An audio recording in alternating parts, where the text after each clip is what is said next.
또한 나뿐만 아니라 내가 감염되지 않으면 나의 가족과 나의 동료들한테 전파를 안 시키는 부분이 있기 때문에 또 내가 가장 접근할 수 있고 지금 당장 맞을 수 있는 백신이 가장 나한테 필요한 백신입니다.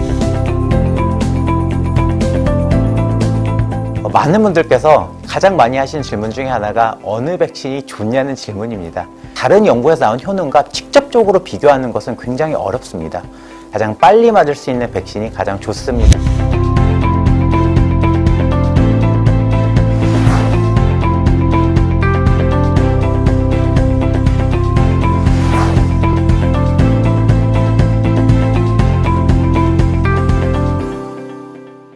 요새 인터넷 뉴스들이 많아지다 보니까 클릭을 유도하기 위해서 제목을 되게 선정적으로 하는 경우도 상당히 많습니다.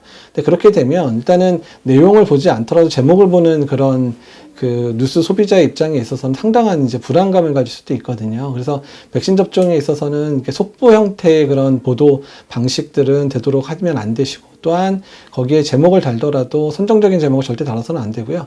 제목 자체를 굉장히 자극적으로 표현하는 경우는 많겠습니다. 예를 들자면 접종 후 사망, 접종 후 무슨 발생, 뭐 이런 식으로 하다 보면 이제 굉장히 어떻게 보면 불필요하게 예방접종에 대한 불안감을 조금 높일 수 있겠습니다. 이제 백신 접종의 이상 반응 같은 경우에는요, 특히 이제 중증 이상 반응 같은 경우에는 발생 당시에는 일단 이 부분이 백신과 연관성이 있는지 아니면 다른 이유에 있어인지를 확인하기가 상당히 어렵습니다. 그러니까 그 인과관계를 밝히는 시간이 많이 걸리는데 그 사망 자체에 집중해서 보도를 하게 되면 그 이유가 뭔지도 확인이 안 되는데 보도를 하기 시작하게 되면 백신 접종해야 될 많은 분들이 이제 두려워할 수밖에 없는 상황들이 되거든요. 중요한 부분은 사실 백신 접종과 안전성, 그리고 이런 부분은 굉장히 사회적으로 파장이 크다고 생각합니다.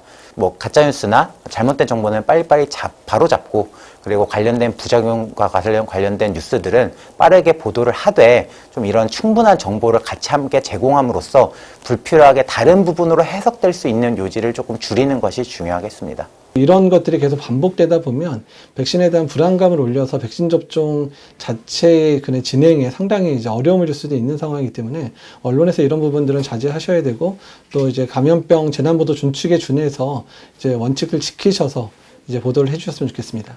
근거가 전혀 없는데 정말 왜 이런 말이 나왔을까라고 생각할 정도로의 어떻게 보면 백신을 이제 거부하거나 이제 접종 자체를 싫어하시는 분들께서 그 뉴스를 생성하시는 어떤 그런 가짜 뉴스, 제 생각에 이거는 당연히 빨리 찾아내고 빨리 삭제함으로써 백신에 대한 어떤 사회적 뭐 불신이라든지 이제 불안감이 이제 그 생성되지 않도록 하는 것이 중요하겠습니다.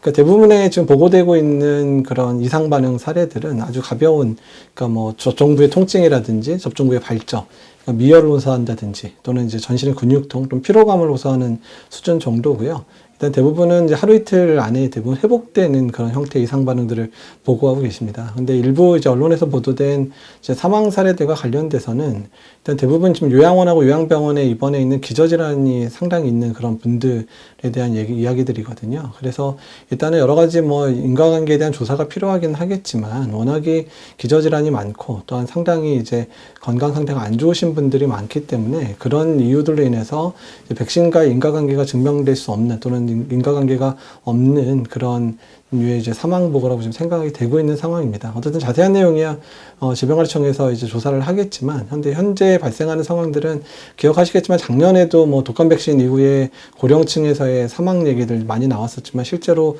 부검도 하고 실제 여러 가지 역학조사 관계를 통해서 백신과 연관성이 없다라고 사실 보고가 됐었고요. 또 지금 이번에 같은 상황들을 우리나라만 발생한 게 사실 아니고 노르웨이 같은 경우에도 화이자 백신 접종 시작할 때쯤에 요양원에 있는 거주하는 분들 중에 한 33명이 사망했다 이런 보고들이 있긴 있었지만 노르웨이 당국의 보고에 의하면 일단 백신 접종과 무관하다. 일단은 기저질환이 아카이한 사망들이 많다. 특히 전년도에 같은 시기의 사망자와 이번에 코로나 백신 접종 이후에 그 상황이 겹치는 시기에 그 요양원이나 요양병원에서의 사망자 숫자가 급격히 늘어나거나 이런 건 없다. 그래서 백신하고 연관 없다라고 발표가 됐었거든요. 그러니까 여러 가지 이유를 봐서도 일단 지금 일어나고 있는 사망 보고들은 백신과는 연관이 없을 가능성이 상당히 높아 보입니다. 상대적으로 좀 빠르게 개발되었던 백신에 대해서 일반인 분들께서 백신에 대한 안전성에 대해서 좀 경각심을 가지고 그런 의구심을 갖는 거에 대해서는 굉장히 사회적으로는 바람직하다고 생각합니다. 건강한 사람이 접종하는 백신인 만큼 안전성이 최우선적으로 고려돼야 함은 맞습니다. 아스트라제네카 백신 같은 경우에도 대규모 임상시험을 통해서 이제 효능과 그리고 단기전이 안전성은 똑같이 다른 승인된 백신들과도 유사한 수준으로 나타났습니다. 그런 부분에서 고려했을 때 안전성도 굉장히 유사하였고, 그렇기 때문에 충분히 국내에서도 사용하는 것에 대해서는 전문가들 그리고 식약처에서도 전부 승인해 주었습니다. 65세 이상에서 자료가 조금 부족하다는 측면 때문에 65세 이상에서는 공고를 보류하였지, 이것이 결코 안전성에 어떤 문제가 있거나 아니면은 안전성이 다른 백신에 비해서 부족하기 때문에 이런 결정을 유보한 것은 절대 아닙니다. 따라서 아스트라제네카 백신의 어떤 바라보는 시각에서는 사실 부작용은 다른 백신들과 크게 다르지 않다고 생각합니다.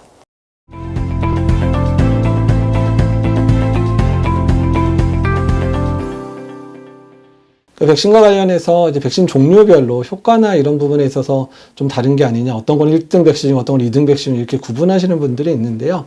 최근에 뭐 영국도 그렇고 미국도 그렇고 여러 국가에서 연구 자료들이 속속 나오고 있습니다. 특히 영국에서 나온 자료들을 보게 되면 그 아스트라제네카 백신이나 화이자 백신이나 어떤 백신을 접종하더라도 예방 효과가 80%가 넘고, 특히 이런 입원을 한다든지 중증으로 진행하는 걸 예방하는 효과들은 두 가지 다 이제 뭐 아스트라가 94%, 뭐 화이자 백신이 86%처럼 이제 백신 효과 자체가 차이가 나고 있지는 않거든요. 그래서 현재 우리가 가지고 있어야 될 마음 중에 하나는 내가 접종할 수 있는 백신이, 또 내가 가장 접근할 수 있고 지금 당장 맞을 수 있는 백신이 가장 나한테 필요한 백신이고, 또한 나뿐만 아니라 내가 감염되지 않으면 나의 가족과 나의 동료들한테 전파를 안 시키는 부분이 있기 때문에. 많은 분들께서 가장 많이 하시는 질문 중에 하나가 어느 백신이 좋냐는 질문입니다.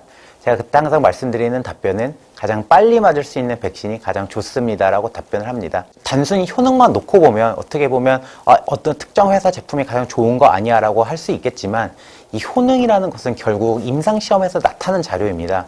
그럼 임상시험이 다 동일하게 시행된 것은 결코 아닙니다. 다른 연구 계획서, 다른 상황, 다른 나라, 다른 진단, 방법, 이런 여러 가지들이 요소들이 복합적으로 이루어졌기 때문에 단순히 어떤 연구에서 나온 효능을 다른 연구에서 나온 효능과 직접적으로 비교하는 것은 굉장히 어렵습니다. 그렇기 때문에 단순히 어떤 효능을 따져가면서 이 백신을 맞기 위해서 나는 백신을 맞지 않겠다, 이런 것보다는 오히려 빠르게 접종을 받을 수 있는 백신을 접종을 받는 것을 굉장히 권유하고 있습니다.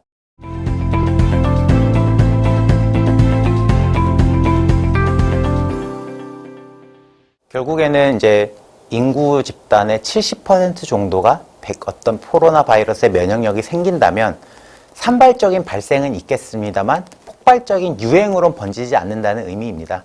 코로나19가 완전히 사라지는 것이 아니라 우리가 감수할 수 있는 정도의 어떤 발생 수준으로 충분히 억제할 수 있다는 뜻이기 때문에 코로나19 종식과는 조금은 다른 이야기이기도 합니다. 그러기 위해서는 인구 집단의 약 한 70%가 접종을 해야 되고, 우리나라 인구 현재로 봤을 때는 적게는 3,500만 명 정도는 접종을 해야 그 정도 수준을 이룰 것으로 예상하고 있습니다. 근데 반대로 계산해서 이제 11월에 3,500만 명을 맞추려면은 지금 남은 기간 250일 동안에 거의 하루에 약 한 30만 명 정도는 맞춰줘야 됩니다. 결국 현재는 지금 백신 도입되는 물량의 한계 때문에 그 정도 속도를 내기는 어렵습니다.